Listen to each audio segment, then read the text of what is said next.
찬양에서 하나님의 나라가 임함에 대한 기쁨으로 감격으로 찬양함이 참 하나님의 나라 그러면 저는 설렙니다. 떨리고요. 그러니까 하나님 나라가 가진 그 가치, 그 영광, 그 아름다움, 그러니까 하나님의 충만함을 생각하면은 참 떨립니다. 기대가 되고요. 그래서 오늘 우리가 드리는 이 예배도 너무 기대가 되는 것은 우리가 하나님께 올려드리는 기도에서, 찬송에서, 선포되는 말씀을 통하여서 우리가 그 하나님을 만나게 되고 알게 되고 이곳에 임재하신 그 하나님, 그분을 영접하고 그분과 함께하며 그 영광 가운데 거하게 되는 시간이 이 예배인 줄로 믿습니다. 그래서 오늘 이 빙햄턴의 예배가 정말 오늘 이 아침의 예배가 감격의 예배가 되길 주님의 이름으로 축복하며 선포합니다. 세상에서 가장 맛있는 음식은 혹시 뭔지 아십니까? 네? 남이 해주는 음식. 맞아요. 뭐든지 남이 해주면 참 맛있습니다. 사람마다 다 좋아하는 음식이 있는데 그래서 가장 맛있는 음식을 먹으면은 생각나는 사람이 있죠. 내게 가장 사랑하는 사람, 내가 좋아하는 사람이 생각이 납니다. 그리고 반드시 그곳에 그 사랑하는 사람을 데리고 가는 그런 경험들이 여러분에게 한두 번쯤은 있을 줄로 압니다. 오늘 이 본문을 보면은 예수님이 식사하시는 이야기예요. 예수님이 즐겨 드시는 메뉴가 있어요. 얼마나 맛있고 좋은지 그것을 제자들에게도 권합니다. 그 맛있는 식사의 레시피를 이 제자들에게도 알려줍니다.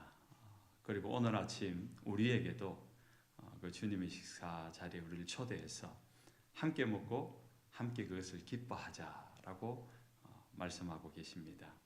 오늘 본문을 보면은 세 부류의 사람이 등장합니다. 예수님과 사마리아 여인과 예수님의 제자들입니다. 이들의 공통적인 특징이 있죠. 목말라 한다는 겁니다. 배고파한다는 겁니다. 굶주려 있다는 겁니다. 채워지지 않은 허기를 좀 채우고자 하는 그런 갈망함들을 가지고 있다는 겁니다. 여인은 얼마나 목말랐던지 사람들의 눈을 피해서라도 그 뜨거운 그 광야길을 정오의 시간에 물동이를 지고 나와서 물을 기를 수밖에 없는 그 목마름이 있습니다. 제자들은 양식을 구하려고 사마리아 마을로 지금 들어간 상태입니다. 물을 길어 나온 여인은 그 목마름을 가지고 주님을 만났는데 사실은 우물에 물을 길러서 그 목마름의 갈증을 해결하는 그 목마름보다 더 오래된 근본적인 갈증이 있었지요. 인생에 대한 목마름입니다. 채워지지 않는, 만족할 수 없는 인생의 목마름을 가지고 살다 보니까 다른 사람들의 눈치를 봐야 되고 다른 사람들의 손가락질을 당할지언정 지금 6번째 남자와 살아갈 수밖에 없는 그 기구한 인생, 그 사연은 우리는 다 모르지만은 그냥 그 삶의 모습을 볼 때 녹록지 않은 삶이겠구나 라는 것을 느낄 수 있습니다. 함께 어울릴 수 있다면은, 사람들과 편하게 지낼 수 있다면은 아침 저녁으로 시원한 시간에 사람들이 물 길러 올 때 같이 오면 좋을 텐데 홀로 광야길을 걸어와서 그 뜨거운 광야를 가로질러 물을 길러 오는 그 외로움, 그 고독함, 스스로 소외됨을 자처할 정도의 인생의 안타까움을 가지고 있다라는 거죠. 그런데 그 오래된 갈증들이 결국은 영적인 갈증이었다라는 것을 예수님을 만나면서 발견하고 확인하게 되죠. 좀 뜬금없지만은 예수님과 이야기를 하고 그 결론이 하나님을 예배하는 이야기로 끝이 납니다. 그리고 예수 그리스도와 함께 예수 그리스도를 만남으로 말미암아 자신의 진짜 목마름이 이 우물물에서 기르는 목마름이 아니고 내가 어떤 남자를 만나서 어떤 사랑을 받아야지 내 인생이 행복하겠다라는 그런 인생의 목마름이 문제가 아니어라 하나님에 대한 그 영적인 갈급함이 해결되지 못했던 영적인 갈증에서 오는 것이었구나를 깨닫게 되고 가지고 왔던 물동이를 내려놓고 다시 마을로 들어갑니다. 기피하고 회피했던 사람들을 만나고 자신이 마셨던 그 생명수의 그 복음을 전하게 됩니다. 제자들이 마을로 양식을 구하러 갔을 때 예수님은 우물가에서 사마리아 여인과 대화를 하셨습니다.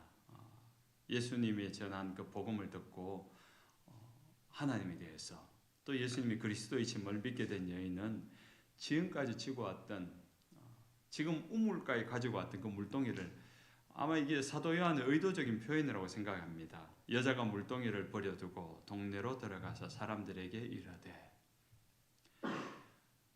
사람들을 피해는 살 수 있지만은 내 목마름을 가려가면서 숨겨가면서 위장하면서 살아갈 수 있지만은 피할 수 없는 그래서 물길로 나온 그 물동이를 버렸다라고 이야기해요. 인생에 있어서 자신을 그렇게 힘들게 하고 괴롭지만은 놓을 수 없는 그 끈을 놓았다는 것을 이야기합니다. 그 목마름이 해결되어진 증거입니다. 예수님을 만날 때 우리 인생은 이렇게 우리의 인생에 지고 왔던 무거운 짐이 내려놓게 됩니다. 수고하고 무거운 짐진 자들아 다 내게로 오라 내가 너희를 쉬게 하리라. 그것이 주님의 초청 아닙니까? 그래서 사실은 우리가 교회를 다니지만은 교회를 다니는데 주님을 만나지 못한 경우가 더러 있어요. 그래서 교회는 다니는데 예배는 드리는데 성경은 읽는데 우리 인생에 계속하여 끊임없이 일어나는 인생의 목마름이 있습니다. 갈증이 있습니다. 그런 인생의 특징은 살아가는 일상에서 조그만 문제만 생겨도 휘청거립니다. 조금만 부족해지는 순간에 우리는 못 견뎌야 합니다. 통장의 잔고가 빠져나가고 마이너스가 되는 순간에 우리는 큰일 난 것처럼 요동치는 인생인 것을 몇 번쯤은 다 경험해 봤을 줄 압니다. 그러나 주님을 만났을 때는 그 통장의 마이너스 잔고, 갚아야 될 대출금, 우리 인생에 해결해야 될 문제들이 있지만은 그 주님을 만나는 순간 우리는 그것을 물동이처럼 내버려 둘 수 있게 된다는 겁니다. 그럼 그런 주님 좀 만나고 싶지 않습니까? 왜 나는 이 사마리아 여인처럼 이런 인생의 해결됨을 좀 누리지 못하는 걸까요? 그 목마름을 가지고 주님 앞에 구할 수 있어야 됩니다. 이렇게 예배를 나올 때 지난 한 주간을 치열하게 살았다 하더라도 치열하게 살았기 때문에 오늘 이 예배를 통하여서 그 주님을 경험하고 오늘 이렇게 들려지는 말씀을 통해서 우리에게 말씀하시는 하나님의 그 뜻이 뭔지를 알아야 됩니다. 가만히 그 이야기를 듣다 보면은 처음에 선생이여 유대인이 선생이여 랍비여 당신은 그리스도가 아니냐 대화하면서 주님을 알아갔잖아요. 우리 지난주 말씀을 통해서 보면 그렇게 주님을 알아가는 거예요. 교회를 나오고 말씀을 들으면서 그렇게 알아가는 순간 어느 순간 나를 누르고 있는 수고스럽고 무거운 짐 같은 것들이 하나씩 둘씩 벗겨지는 것을 경험하게 될 줄로 믿으시기 바랍니다. 그래서 우리는 할 수 있는 한 발돋움을 해서 주님을 향해 나오셔야 돼요. 주님의 말씀이 있는 곳에 나와서 내 생각과 주님의 말씀이 충돌을 일으키게 해야 돼요. 그러면서 내 생각이 깨어지고 내 감정이 깨어지고 내 마음과 내가 살아온 방식이 깨어지면서 주님의 말씀이 나를 서서히 정복할 수 있도록 그 주님의 말씀이 내 안에 자리 잡을 수 있도록 조금씩 허용할 때 우리는 수고하고 무거운 짐진 것들이 어느 순간 짐이 아니라는 것을 알게 되는 때가 온다는 것입니다.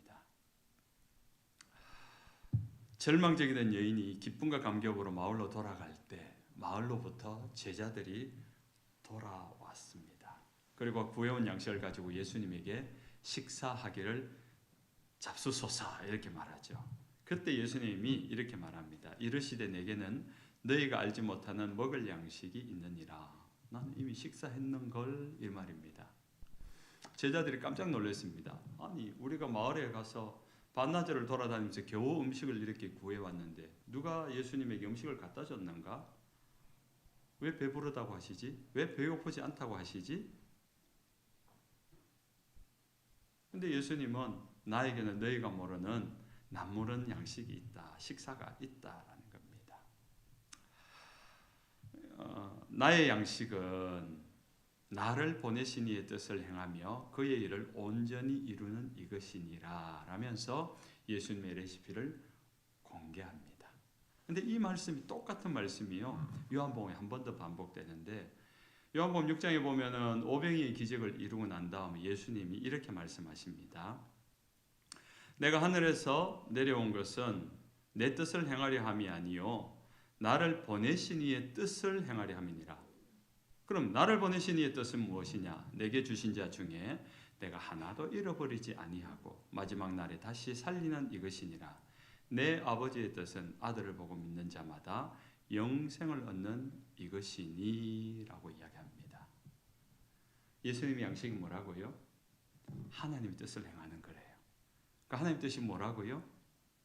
잃어버린 자를 구원하는 것. 예수 그리스도로 말미암아 믿게 되고 구원받게 되고 살아나는 것. 그거 보는 일이, 그거 하는 일이 예수님의 양식이라는 겁니다. 여러분 오늘 아침 드시고 오셨습니까? 청년들은 대부분 안 먹은 얼굴, 표정. 한 끼는 굶을 수 있죠. 굶는 게 습관이 되다 보니까 점심도 굶을 겁니까? 아마 아침 끝까지 다 먹을걸요. 봤습니다. 저는 지난주 수련회 때 얼마나 많이 먹는지를. 지난주에 우리 교회 청년 교환 학생들이 소풍을 갔는데 학생들 많이 온다고 우리 집사님들이 고기를 엄청 많이 H마트에서 오다 해가지고 준비했는데 모자라더라고요. 다 먹고 나니까 또 라면 한 박스를 뜯어서 다 끓여 먹었어요. 그 다 먹고 나서 고구마 감자를 2봉지를 했는데 그것까지 다 먹고 더 없어요. 그래요. 배고픈 청춘입니다. 교회는 먹는 사역을 해야 됩니다. 양식을 왜 그렇게 먹는 거예요? 먹으면은 이것이 우리에게 에너지로 바뀌는 거잖아요. 내가 오늘 살아가고 내가 달려가고 내가 뭔가를 할 수 있는 에너지의 원천, 힘의 원천입니다. 양식은 그런 겁니다. 나를 살게 하는 것. 예수님을 살게 하는 것이 무엇이냐? 하나님의 뜻을 이루는 것. 하나님 뜻대로 살아가는 것. 예수님이 이 땅에 오셔서 날마다 그 생명력이 요동치는 것은 오늘도 그 말씀대로 오늘도 그 하나님 뜻대로 살아갈 때 살아난다는 거죠. 그 하나님 뜻을 따라서 복음을 전하고 영혼을 구원한 이들을 위해서 어느 곳이든 찾아가고 지금 이틀에 걸쳐서 사마리아 여인을 찾아온 이 한 가지 일.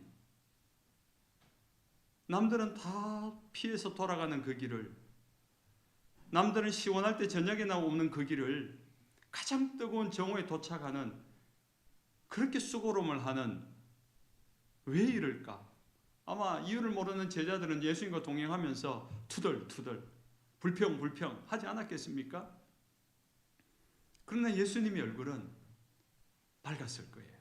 기대 찼을 거예요. 이제 곧 만나게 될 이 광야길을 남모르게 몰래 숨어 나오는 그 한 여인을 만나고자 찾아내고자 찾아가시는 예수님의 그 마음, 지난 이틀 동안은 기쁨이었던 거죠. 그것이 얼마나 기뻤던지 주님은 그런 사람을 만나려고 하나님의 보좌에서 내려와 인간의 몸을 입고 우리 세계로 들어오셨다는 겁니다. 그 주님을 믿기만 한다면, 믿을 수만 있게 된다면 자신을 십자가에 내어주면서 양손과 발목에 대못을 박더라도, 창을 찔러 늑골 깊숙이 들어가는 그 고통이 있을지라도 그것을 지켜보던 자들이 그 이야기를 전해 들은 자들이 예수 그리스도를 알게 되고 믿게 되고 죄에서, 인생의 고통에서 벗어날 수 있다면 그것이 더 기뻤던 거예요. 창에 폐부를 찔러온 고통보다 그 흘려진 피로 그 피에 묻어서 구원받게 되어지고 죄사함을 받게 되어지는, 그래서 그 얼굴에서 기쁨이 다시 번져나오는 것을 보는 것을 주님은 더 기뻐했기 때문에 우리를 위하여 십자가의 죽음으로 내어주는 것을 주저하지 않았던 겁니다. 예수님은 결코 십자가에서 육체적 고통으로만 죽은 같은 것이 아니었습니다. 이해할 수 없는 일 같죠. 십자가의 고통은 인간이 가질 수 있는 최대의 고통이라고 합니다. 그런데 인간이 가질 수 있는, 겪을 수 있는 그 고통보다 더 큰 기쁨이 있었기 때문에 그 고통을 감당할 수 있는 거예요. 그것이 만약 고통뿐이었다면 예수님 십자가를 지지 않았을 것입니다. 십자가에 죽기 전날 주님께서 성부 하나님께 기도하기를 내 뜻대로 마시고 아버지의 뜻대로 하옵소서. 그 뜻대로 행한 것이 무엇인지를 알고 계셨습니다. 고통이 있습니다. 절규할 만한 일입니다. 그러나 그 일로 말미암아 이루어진 하나님의 뜻, 내가 죽음으로 그 영혼을 구원하게 되어지는, 내가 대신 죽음으로 그 죄인의 죄를 사해 주시는 아버지 하나님의 그 약속, 그 은혜를 알기에 죽어줄 수 있는 거예요. 기쁨이 더 크기 때문에, 그 감격이 더 크기 때문에, 그것이 주님이 우리를 향한 사랑입니다. 그 사랑이 더 크기 때문에 주님은 내어줄 수 있었던 것입니다. 그래서 주님께서는 그렇게 내어주시면서 할 수 있으면은 나를 먹어라, 나를 양식 삼아라 라고 이야기까지 합니다. 요한복음 6장 55절에 이렇게 말합니다. 내 살은 참된 양식이요 내 피는 참된 음료로다. 내 살을 먹고 내 피를 마시는 자는 내 안에 거하고 나도 그의 안에 거하나니 나를 먹고 마시는 그 사람도 나로 말미암아 살리라. 여러분, 이것이 복음이잖아요. 주님을 먹을 수 있다는 것. 우리가 세례를 받는 것이 그런 의미입니다. 세례를 받기 전에 살아왔던 이 세상의 삶의 방식을, 여러분 이제 침례잖아요. 침례교. 전 장로교 목사지만 세례만큼 침례로 하고 싶어요. 세례식 때 주는 그 상징적인 의미 그대로 눕히잖아요. 물속에 온몸을 완전히 잠그고 죽었다는 거죠. 그리고 다시 일으키면서 살았다는, 저는 그런 의미로 알고 있습니다. 장로교다 보니까 침례 침수조가 없어가지고 하는데 할 수 있는 한 최대한의 저는 물을 붓습니다. 성부와 주르륵, 성부 성자와 성령 주르륵, 세례 받아 올라왔다가 푹 젖어 나갑니다. 최소한의. 나는 죽고 나의 옛사람은 죽고 예수 그리스도로 옷 입혀지는 거예요. 이제 내 삶은 내가 살아온 삶의 방식이 아니라 예수 그리스도가 살았던 삶의 방식으로 살겠습니다. 나의 기쁨의 가치, 내 행복의 가치도 이 세상이 주는, 돈으로 주는, 쾌락으로 주는, 어떤 성공으로 주는 것으로 만족하지 아니하고 오히려 그것보다 더 큰 기쁨이 있어서 십자가에 죽을 수도 있는 그 사랑, 그 기쁨이 더 크기 때문에 나를 내어줄 수 있는 그 삶으로 살겠습니다. 내가 주님처럼 살겠습니다. 내 살은, 내 피는 참된 양식이요 참된 음료로다. 그렇게 나를 먹고 마신 자는 나와 같이 살리라. 이 복음이고 비밀인 거죠.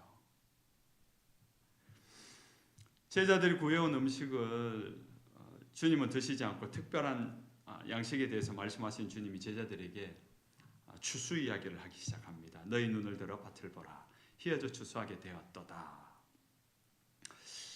내가 농사를 지었습니다. 내가 가진 농가밭에 농사를 지었는데 다 익었어요. 다 익었어요. 가만히 놔둘 사람이 있습니까? 저희 동네는요, 미니 사과라고 하는 거 혹시 아세요? 사과가 요만하게 열리는 거예요.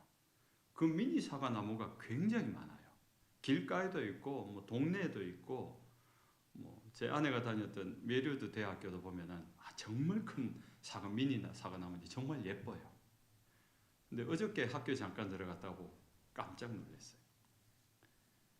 사과나무 사과가 다 말라 있는 거예요. 붙어가지고 떨어져 있는 것도 있는데, 저 아까운 걸 좀 따먹지. 학교 거니까 아무도 뭐 손댈 수 없었던 모양입니다. 제가 만약에 학교 관리원이었으면은 다 땄을 겁니다. 미니 사과, 제가 미국 처음 왔을 때 살았던 아파트 단지에 사과나무가 있었는데 미니 사과가 있어서 제가 다 따먹었습니다. 되게 맛있어요. 딱 한 입이에요, 그거. 내 과수원에 내 밭에 추수할 것이 다 익었는데 놔둘 사람은 없잖아요. 당연히 비가 더 오기 전에, 혹시 바람이 불어 떨어지기 전에 빨리 추수하러 나가지 않습니까? 예수님은 이 제자들에게 지금이 추수의 때가 되었다. 영원 추수의 때가 되었다. 사방에 이 사마리아 여인처럼 이 복음을 기다리고 주의 구원을 기다린 자들이 사방에 준비되어 있다. 그래서 이 제자들에게 그 기쁨에 함께 동참하기를, 추수의 기쁨에 동참하라고 합니다. 예수님의 양식, 죽어가는 사람을 살리는 기쁨을 너희들도 맛보라는 겁니다. 거두는 자가 이미 싹도 받고 영생에 이르는 열매를 모으나니 이는 뿌리는 자와 거두는 자가 함께 즐거워하려 함이라. 제자들이 먼저 싹을 받은 자 아닙니까? 예수님에게. 그럼 하나님 나라의 복음을 먼저 받아들인 자, 하나님 나라의 구원을 경험한 자입니다. 그래서 세상 누구보다도 구원의 기쁨을 먼저 아는 자들입니다. 그러므로 이제 다른 사람들에게도 그 구원의 복음을 전하라는 것입니다.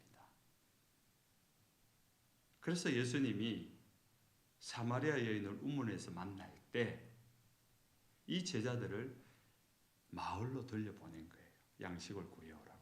그 마을이 어떤 마을입니까? 사마리아인들이 사는 마을이에요. 마을 근처에도 유대인은 얼씬하지 않습니다. 아예 상종을 하지 않고 마을 자체를 우회해서 돌아가는 그 사마리아인들에게 이 복음이 전해질 기회는 없는 거예요. 그래서 예수님은 친히 제자들 데리고 사마리아 여인 한 사람을 만나러 갔고, 그렇게 전해진 복음으로 여인은 예수님을 만나고 구원을 받았습니다. 그리고 지고 온 물덩이, 인생의 무거움을 내려놓고 다시 마을로 달려가죠. 그 마을로 제자들이 갔다가 돌아오는데 이 제자들이 마을에 가서 뭘 했겠습니까? 양식을 구해야 되니까 이방인이지만 만나고 싶지 않지만 집집마다 문을 두드리는 겁니다. 예수님이 부활하시고 또 우리에게 주신 사도행전 1장 8절 말씀처럼 오직 성령이 너에게 임하시면 너희가 권능을 받고 예루살렘과 유대와 사마리아와 땅끝까지 복음을 전하라는 그 사명을 주셨죠. 그런데 이미 주님께서는 요한복음 4장에서 사마리아를 선교하고 계시는 겁니다. 전통과 관습에 의해서, 선입견에 의해서 만나고 상종하지 않던 그 이방인들을 향하여, 이방인과도 같은 사마리아인을 향하여서 이미 주님은 그 제자들을 보내셨던 것입니다. 그렇게 돌아와서 예수님과 이야기하고 있는데 그 제자들 이어서 들어갔던 여인이 전해준 복음을 가지고 어떤 일이 일어납니까? 오늘 본문 마지막에 나왔죠. 수많은 마을 사람들이 예수를 믿었다 그래요. 그 마을 사람들이 이 여인이 전한 예수의 복음, 예수의 소식을 듣고 그 마을이 어떻게 보면 송두리째 주님 앞에 나오는 그 추수의 기쁨을 이 여인이 먼저 맛보았던 것입니다. 주님을 만난 자의 기쁨, 내가 만났던 그 주님을 잊을 수 없는 거예요. 저는 청소년기 때 예수님을 만났습니다. 제가 이야기했잖아요. 3년 동안 예수 안 믿고 교회 다녔다고. 그런데 어느 날 믿게 되어지니까 그 기쁨이 너무 커서 견딜 수 없어서 내 또래의 아이들, 내가 믿었던 시절의 아이들, 청소년을 복음을 전하고 싶어서 10년, 한 15년 가까이 청소년 사역에만 매진한 적이 있습니다.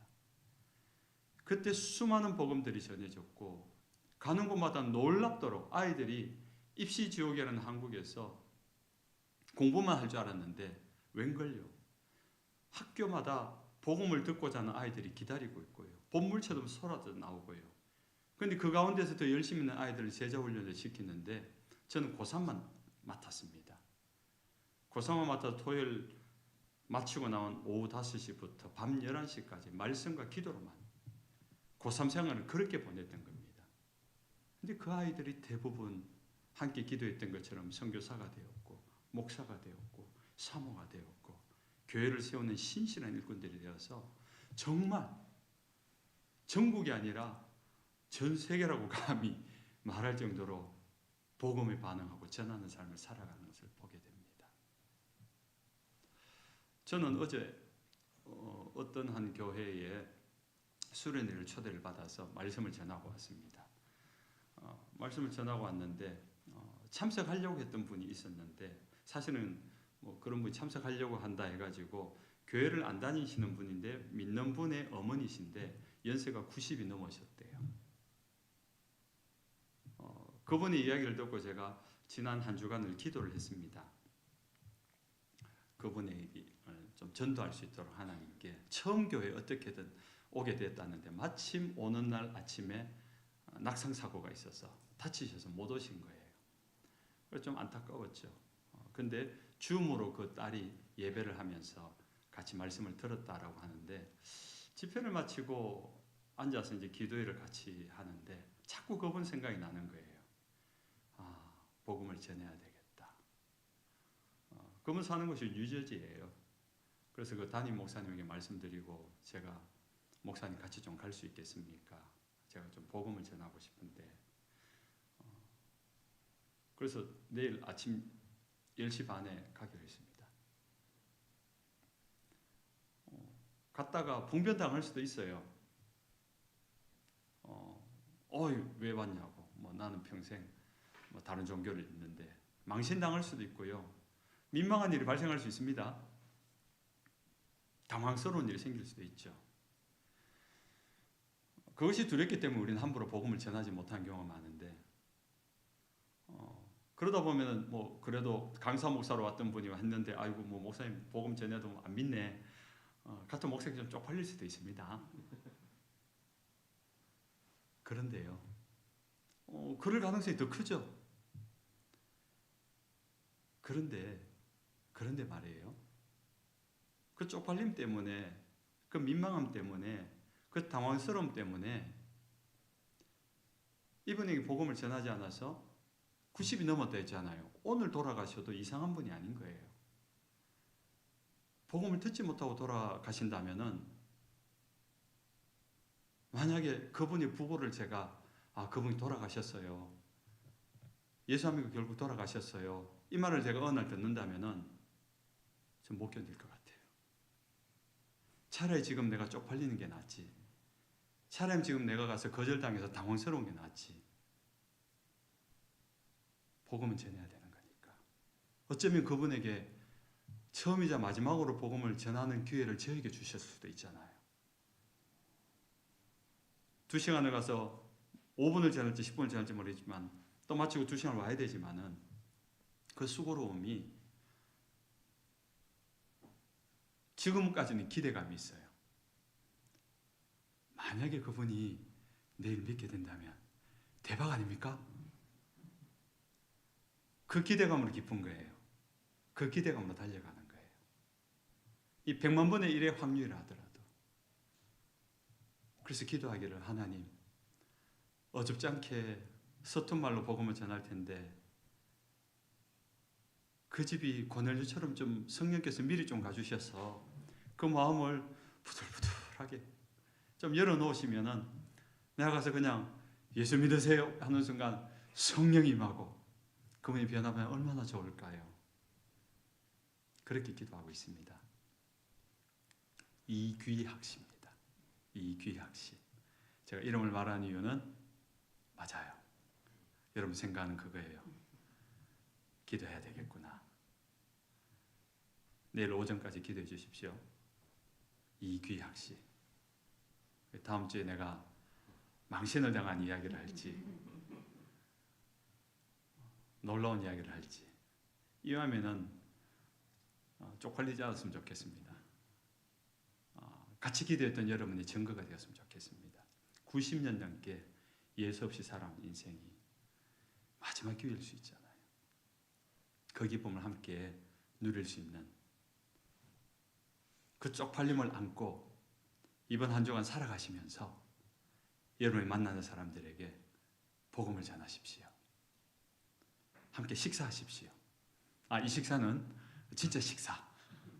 사쿠라에 가서 사쿠라 약속을 해가지고 사쿠라에서 뭐 런치 메뉴를 하든지 디너 메뉴를 하든지 소중한 그분을 내가 밥 한번 살게 다 불러서 식사하면서 생명의 양식을 내가 믿는 예수님을 나 너 정말 사랑하고 너 좋아하는 거 알지? 나 아무한테 밥 안 사. 근데 내게 이렇게 하는 것은 정말 너가 예수님을 알았으면 좋겠어.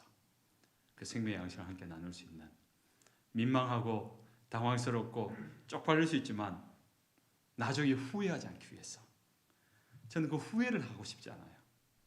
차라리 지금 쪽팔리는 게 낫지. 그 복음을 전할 수 있는 저와 여러분 되시길 주님의 이름으로 축원합니다. 함께 기도할까요? 오늘 말씀을 들으면서 생각나는 사람이 있을 수도 있을 것 같습니다. 저에게는 이귀학 씨가 있고요.